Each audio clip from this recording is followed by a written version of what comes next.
미국과 이란과의 관계가 심각해진 가운데 우크라이나 여객기 포격 이후 이란 내 반정부 시위가 이어지고 있습니다. 이에 대해 sargis Sangari 현 일리노이 연방구지구 공화당 후보에게 들어보았습니다.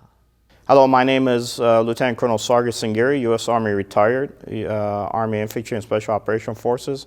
I'm currently the Republican candidate running in the 9th Congressional District of Illinois.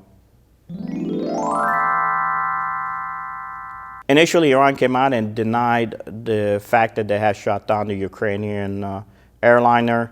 As we know now, they have accepted the reality that they're the ones that shot down the Iranian airliner. We knew it was going to cause problems internally in Iran. You see the protests are currently taking place.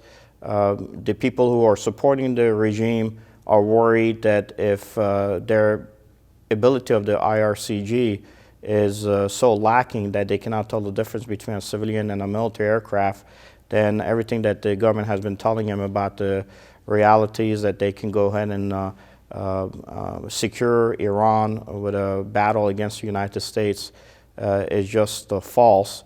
And the individuals who were against them in Iran have taken to the streets because, again, it shows the incompetency of the regime and the fact that they are not able to control their own military elements that have been the reason why so many people have taken to the streets in Iran. The Korean military has operated in the Middle East. A lot of the Delta force structures that South Korea has, their special operators have operated in Somalia, in Syria, and in Iraq. So they've always been an integral part of the entire picture. For Korea to take a larger step and utilize those naval assets in the Straits of Hormuz is a benefit to South Korea because South Korea in itself has been seen as a neutral player. Remember that China, Russia, United States, Iran, all these other various different countries have proxies that are currently fighting in Syria and Iraq and throughout the Middle East.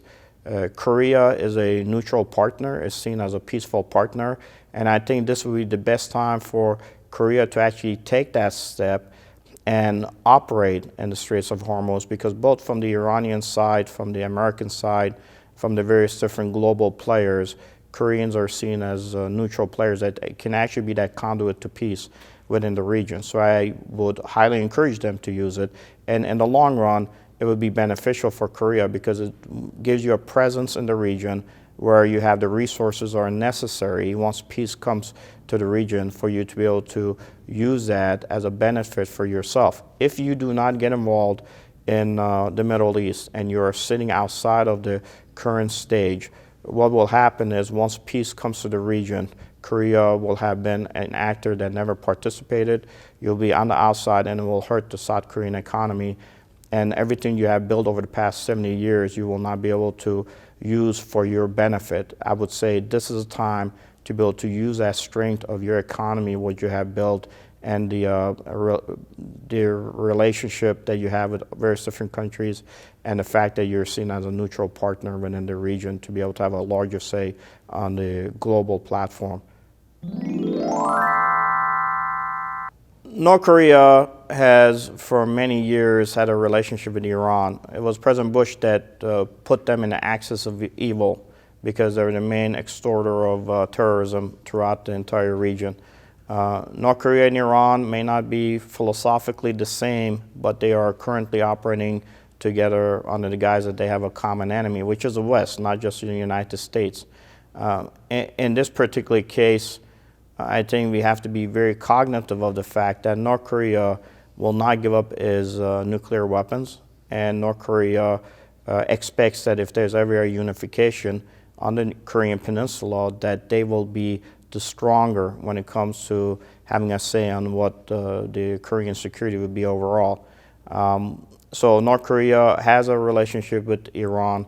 It utilizes Iran's proxies where it cannot operate, and Iran uses North Korea where it cannot operate. So this is an issue that needs to, the people of the Korean community need to be aware of. So when you're negotiating with North Korea, you're not just negotiating with North Korea, you're also negotiating with Iran. And when you're negotiating with Iran, you're not just negotiating with Iran, you're also negotiating with North Korea. That has to be understood. I think if the Korean people understand that, they'll better understand the policies that we are pursuing from the U.S. when it comes to our foreign policy, especially in a relationship with the current administration in South Korea. Again, my name is Lieutenant Colonel Sargis Sangari. I am the Republican candidate in the 9th Congressional District of Illinois. If you want to learn more about what we do and what I'm able to do on foreign policy issues, please go to Vote Sangari.